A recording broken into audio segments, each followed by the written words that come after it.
Hey guys, how's it going? I am so glad that you are here for this garden tour today. It's an overcast day, it's the end of the day, and I can't wait to take you along for this garden tour. We've got some projects that are not finished, so you're just gonna ignore those. We're keeping it real here.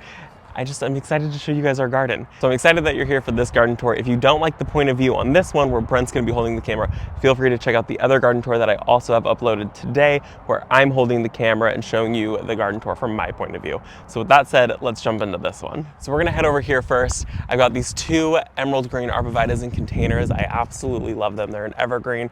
We've had them up here for a few years now. I don't know how much longer they're gonna last in containers, but they are very happy and they do get a ton of fertilizer in the growing season. Right next to that, I have an Eden climbing rose, and I am so excited about this rose. It is so pretty. It hasn't been in the ground very long. I planted it this fall. We've got 3 blooms on it. This thing is supposed to get absolutely massive. It's so beautiful. My plan is to train it along the fence on both sides and then up and over the arbor that we have. We're gonna come over to this side really quick because I just wanna show you 2 things. I've got this beautiful butterfly bush that we're talking about removing. So it always has these dead blooms on it, and it always just looks like it has dead blooms. Even after it's done blooming, they just die really fast. They're white flowers, which I love white flowers, but not when they look all crispy. So we're talking about replacing it with another butterfly bush that doesn't quite do this and hold on to them for so long. Below that, I have this amazing poppy. It is an oriental poppy and it is massive. You see the size of my hand compared to this thing? It looks like a lion's mane on the inside here, and it's got black pollen. It is so gorgeous. Let's head inside the gate really quickly. We're gonna keep it nice and short up here, and you're gonna ignore the front porch right here, okay? I've got a window box that we just planted up, and it's looking so good. I'm already seeing things put on a ton of growth, which I'm really excited about. I've got Diachondra Silver Falls. I've got a caramel yellow Pachoa right here, which they remind me of sunflowers. I think that they are so incredibly beautiful.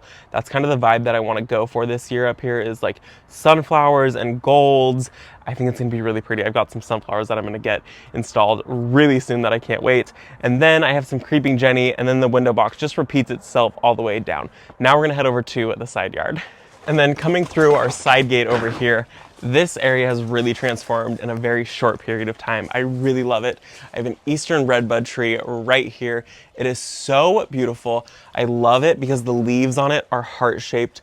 I think it's so sweet. And then you get these really pink, bright, beautiful colored blooms very early in the spring, and then it leaves out and it's just gorgeous. I've got a evergreen clematis right up above us. It's growing along the wire, which is what I want it to do. I want it to feel like you walk into this like cave of like greenness, and it just makes you feel so cozy the second that you enter our back property. My latest prize and joy right over here in this container, kind of tucked around, super hidden. This is a rose called Coco Loco, and I am obsessed with it. You guys can see the new bloom versus a slightly more aged bloom. This has not been on our property very long at all. It's maybe been here just a couple months, and the way that it has performed has blown my mind away. There are tons more buds on here. Even the one bud that's super aged, this was the first one that came out, is doing so well, and I really love the way that it pops on our black fence. Keep coming down this way. We have our fountain that we get asked about all the time. I unfortunately don't have a source for this.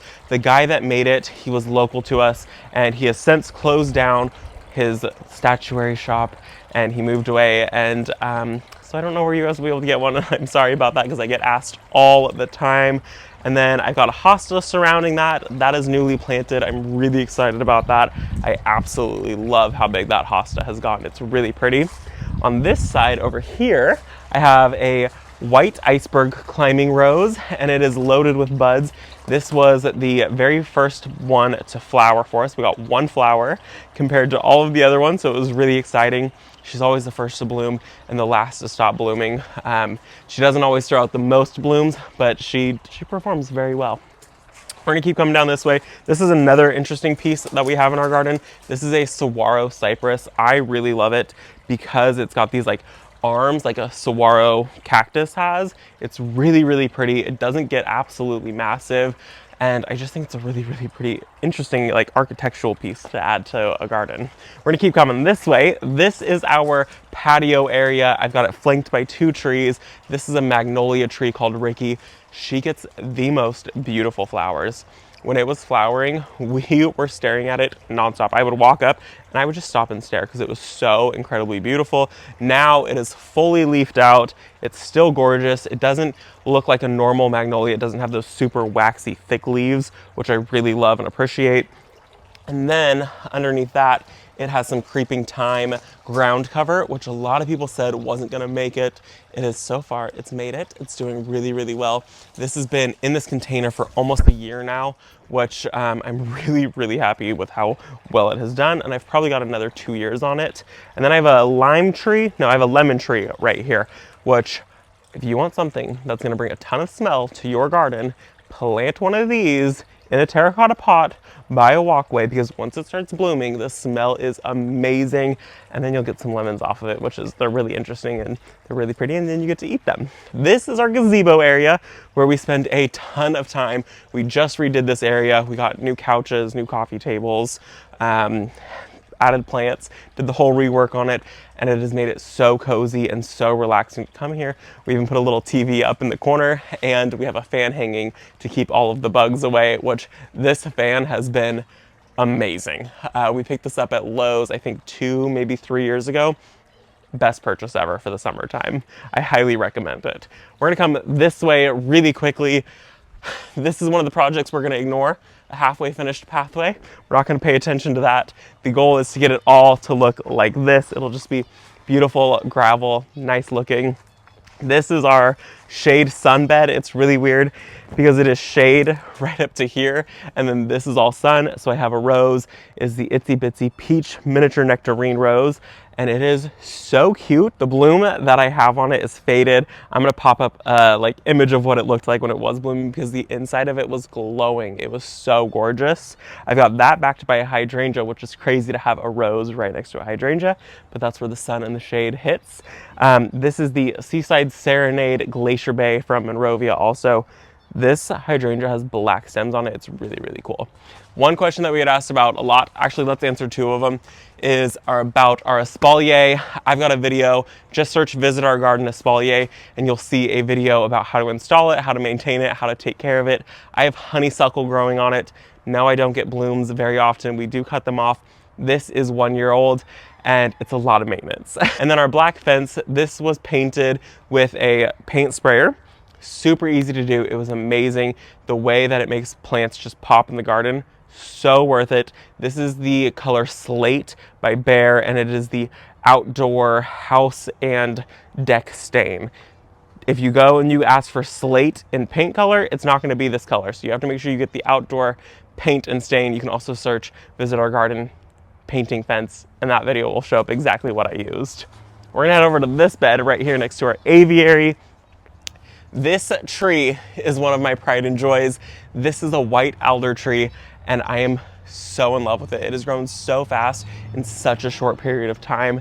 This tree is about 2 years old, and it is amazing. It gets these little teeny tiny alder cones, which is the main reason that I wanted to grow it, because the cones on it are so cute. I love this tree. It grows really, really fast and gets really big. So if you need something, like if you move to a blank slate property and you need something fast, this is your tree. Underneath it, I kind of have a menagerie of things. I want to do a rework in this bed anyways. I've got a verbena called like Whiteout, and I think it might have spider mites, so I think it needs to get pulled. What's been really fun though is these alliums right here. I've never grown alliums before, and I think these are the Sensation ones. I'm not 100% certain. I can't remember the name fully. They have been so pretty though. They kind of disappear on the fence, but they're purple, so you really do see them, if that makes any sense at all. And then right back here, I've got a spirea. This is called Candy Corn, and it glows. It literally just shines in the garden. It's amazing. We've got our aviary right here where we have little baby finch, and they're so cute. They're so sweet. We actually just had a baby born and the mother kicked it out of its nest. So it's ready to be out of the nest and do its thing, which is really exciting. It's always a fun time when we have babies in here. We have about 15 finch now in here, and they do stay out year round. They make the cutest little noises. They're so much fun to just stare at. And like I said, they stay out year round. We've got the top that totally protects them up above. They've got nest in there, and if we ever hit like a super cold temperature, which it would need to be below 32 degrees, we'll throw a heat lamp in there, which we've only had to do, I think, 2 times, so super easy. We're gonna keep coming this way. I have a rose right here that I have no clue who she is, but she makes the prettiest flowers. I mean, come on. They're so vibrant, and she just shines. Her stems are literally so long. I mean, it's like from my waist all the way up to here. A very long stem. It's amazing. I really love it. We're gonna look over this way really quick. I've got apple espaliers along the fence. This is a new-ish thing to our garden. I have one right here that is more established. This one is 3 years old, I believe. And then these ones behind me, the last 3, were installed this year, very, very recently, like just a couple months ago. And I just put up this trellising system so I can make sure I train them properly also. Below that, I have some more of the Super Cal Pachoas. These are the pink ones. I cannot wait because these should all just fill in, and this should just be a mass of pink, a beautiful sea of pink. It's so, so pretty. I cannot wait to see these fill in this entire space. It's gonna be big impact over here. This is one of my first roses that I ever bought. This is Queen of Sweden, and she kind of kickstarted my obsession with roses. All of her blooms face upward. So when you look at her, she's just facing you the entire time. She stays a little bit more compact. She shouldn't get much taller than about this right here. And she's good for pathways because she has very few thorns. So you walk past her and all of the blooms just look up at you. It's really, really cool. We're gonna keep coming this way because I'm not super thrilled with this area. I've got sunflowers, peonies. I did just plant this butterfly bush, and when I did plant it, there were no blooms on it, and I can smell them. It's amazing. It's really, really pretty color. I'm gonna pop the name up on the screen. It's Summerbird, I think magenta. I'll pop the name up on the screen if I'm wrong though. Over here, this is a menagerie of green. It's a lot of green. I've got a pittosporum called Kahoo-hoo, a St. John's wort, and some rush. I don't know. Let's go this way, check out the window boxes, and then my little hidden garden. These window boxes we built, these were our test window boxes for the one up front, and then we have a couple more that we need to build. They have held up beautifully. There is water that pours directly on them. We don't have gutters on the shed here, and they've done absolutely amazing. I have lemon cypress in here. I love lemon cypress. It's one of my favorites. It's perfect to turn into evergreens, perfect to pop into the landscape, make a border, a hedge. Great tree, great tree. And then I've got Creeping Jenny. The irrigation has been off for a while, so everything's a little sad. Don't look too hard at it. Coming this way, I've got Claire Austin Rose. I have a lot of roses, and I didn't realize that I had so many roses until very recently, and I didn't know that I talked about them so often, but apparently I talk about roses a lot. This is Claire Austin though, and she is so, so gorgeous. She's a climbing rose. She gets massive. I want to train her along the entire side of the shed. I don't want you to even see the shed. I just want it to be covered in blooms. She starts out like a creamy white color like this, and she fades to more of like a yellow color. You can see that yellow on the back of her. The entire rose will be that color, and it's really, really pretty when the entire thing is like that. She's a double petal. She's got tons of flowers on her, and there are tons more flowers coming. It's really exciting. This is my hidden garden. I have 2 birch trees. I've got some foxgloves back there. I've got this massive heuchera. This was a clearance plant that I bought a year ago. It's huge. I can't remember the name of it, but it's massive. And it does get a little more sun than I think it should get, because heucheras normally want a ton of shade in our area because it's so hot and so dry. We have our little pond back here, which we actually have a frog that lives in it, and we have a fish, and it's amazing. It like croaks all night long, and we usually have the windows open. It's magical. And then we have 2 birch trees. One of them's a little crooked. That's all right. And these were planted bare root about 2 years ago, and the way that they have taken off has been so amazing. I am so happy with them. They're planted in like the worst soil that we have on this entire property.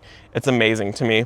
And then I have a hydrangea that I transplanted over here because I planted it in full sun when I had no clue how to garden. And so I planted it in full sun and did not love that. So I dug it up and I moved it back here, and I have my first bloom coming, which is so exciting. It's pink. When I planted it, it was blue, and I know very little about hydrangeas. I wish that I knew so much more about them, but I don't. I don't know enough about them. I don't know the difference between the macrophylla and the paniculata and all those things. I just love them. They're pretty. I can't grow them well enough to learn about them is my problem. And then this rose right here. This thing is amazing. Actually, this was the first rose that we bought. This was planted on our front property, and then I moved it back here, and I thought I was gonna kill it, and this showed me how hardy roses were. The Queen of Sweden was my first investment rose. This was like a cheapy Home Depot rose that I think was like $12 or something like that. The amount of blooms this thing gets is ridiculous. This is one stem right here. This is how many buds you're gonna get from one stem.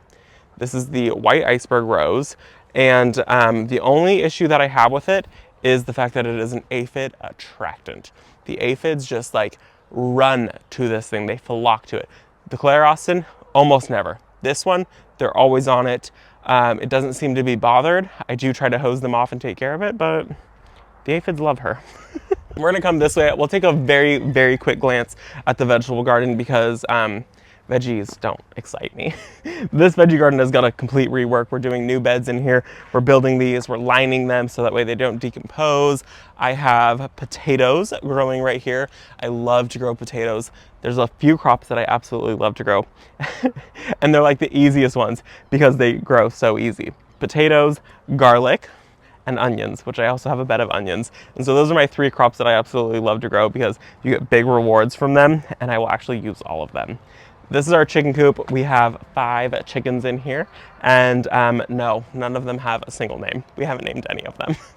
We're gonna head out of this veggie garden right now, and then we're gonna come this way. Now that we're out of the veggie garden, I have right here a Vitex. This is supposed to be the small version of a Vitex. They normally get absolutely massive. This one, as you can see, is huge, and I have cut it back massively. So this is the dwarf version. I guess they normally get, I think, like 20 feet tall or something like that. This one was supposed to stay at like 8 feet tall, and it got way past that also. I'm trying to train it into a tree form, so that way I can like see the structure going on down here. I like the contortedness of the branches. We'll see, it seems like a lot of work, but I really love it. I love the blooms that it gets. I love the smell that it also like perfumes the air with, and the bees go crazy for it. So it is one that we do love. I don't see us pulling it, but it got bigger than we thought it was gonna get. Down here, I just planted this Deutzia, and I have a whole video on this one, but I love the white blooms. This thing is supposed to get about 5 feet wide and 2 feet tall. The white blooms on it just reminded me of like a bridal party. I just felt like it should be like a centerpiece at a wedding or something like that.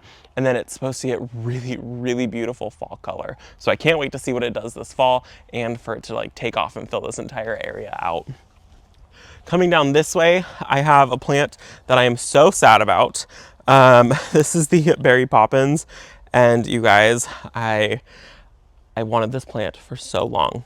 It was like a dream plant, and now it is like burning, and it has weird things going on with its leaves. It looks like it has chlorosis, which is not something that we normally deal with here. So I don't know what's going on with it, but I'm very heartbroken by it because I don't want things that frustrate me in my garden. We have a very limited amount of space, and so everything needs to serve a purpose here, and everything needs to be big impact here. And this is only big impact during a short like time of the year, which is like a couple months in the winter.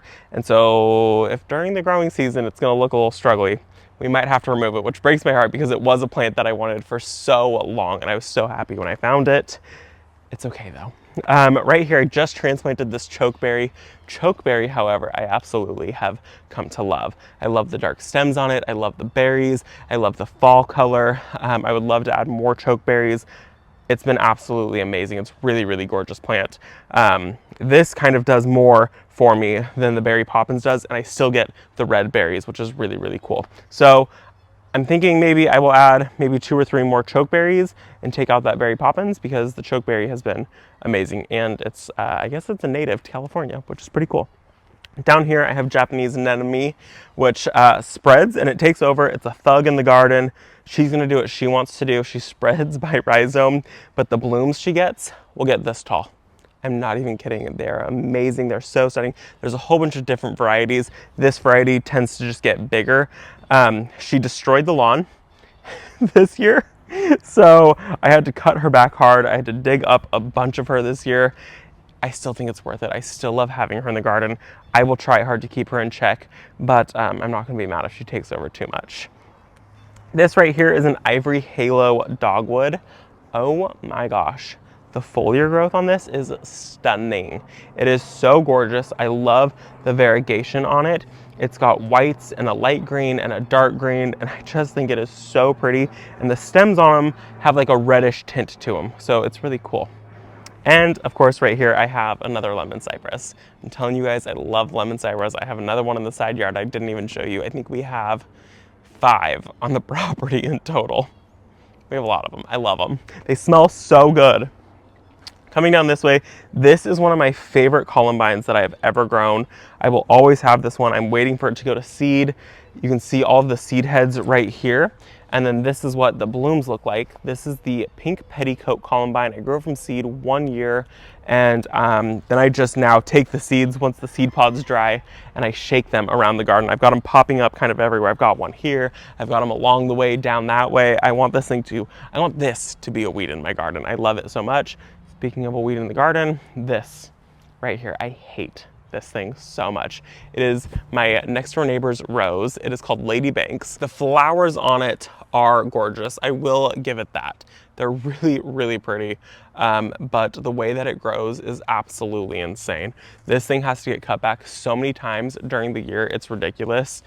Our other neighbors have one. It's probably 50 feet tall, and it's taken over the entire redwood tree. It's gonna end up killing it. And this thing, you guys, usually grows like another like 10 feet into our property. We cut it back every single year. It's so ridiculous. It's not something that I can recommend. I have another rose here, shocker. It doesn't perform well, and that's my fault. I planted it in the shade. I don't remember her name, but I really do like her. She is gorgeous. The blooms are small because she's in the shade, but you know, if you were put in the wrong environment, you would probably underperform too. So I should probably move her, but I'm not going to. Coming over this way, I have an Itea, or a sweet spire, and I love this thing. The smell on it is fabulous. When it is blooming, the color is fabulous. It glows. It's got red stems. The bees go insane for this thing.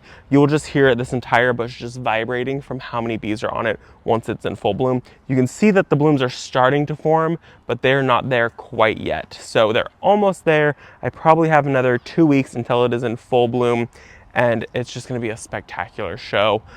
Very, very happy with this. I would love to have enough room to be able to plant maybe a row of these. They're just absolutely stunning. Let's maybe climb out of this bed though. Before I hop out of the bed really quick, I want to talk about this rose. It is so pretty. This is one called Soul Sister. Another rose. I know you're tired of hearing about my roses, but look at her stems. They're red. I love a colored stem, and look how many buds are on this thing. It's amazing. This has been planted the same amount of time as the Eden Climber up front, and I am so happy with this rose. It's absolutely stunning. Below that, I have it underplanted with some Supertunia. I want to say it's called Jazzberry? Silverberry. That's what it is, a silverberry. So here's the thing. They smell bad, especially once they heat up and the oils come through their leaves, but they're so pretty. They're so vibrant. But the smell is something a little wild. So we'll see if they make it to summertime, because we walk right here all the time, so we're walking right past them. And like I said, once it heats up, and plus we're sitting right there. So we'll see how long we keep them, because if they start to smell really bad, they have to go. Coming this way, this is my patch of Dusty Miller. This is one of my pride and joys, which is crazy because this was from a 6-pack from Home Depot, I think 3 years ago, maybe Lowe's 3 years ago. And it has wintered over every single year, and it comes back stronger, bigger, beautiful. And I've cut and cut and cut on this thing. I use it in flower arrangements. You can't even tell. I actually this thing was covering the walkway where I'm standing, and I just cut it back 2 days ago, and you can't even tell that I cut on it, which is absolutely amazing. So a little 6-pack has done this. They winter over absolutely beautiful for us. I planted them so close to each other, it was ridiculous. Below that, I have some lambs here. This is one called Helen von Stein. If you have little kids or you need like a sensory garden item, plant this Helen von Stein. The leaves on it get absolutely massive in comparison to traditional Dusty Miller, where the leaves stay so much smaller. So you can see, like, I mean, this one is almost as big as my hand. It's amazing. It's really, really cool. And they're so incredibly soft. I love them. They're so pretty. We've had a couple kids over and they just like rub them on their face. It's the sweetest thing ever. So that is our garden tour. Lots of things. I went over a lot of stuff. There's some stuff in this one that I went over that I didn't go in the other one. And then there's some stuff in the other one that I didn't go over in this one. So I hope that you guys enjoyed this garden tour, a different perspective. I enjoyed it. 2 garden tours in one day was a lot for me to film, but I really enjoyed it. And I hope that you guys were able to get the one that you guys wanted to see. So I will see you guys all in the next video. Thanks for joining me. Bye guys.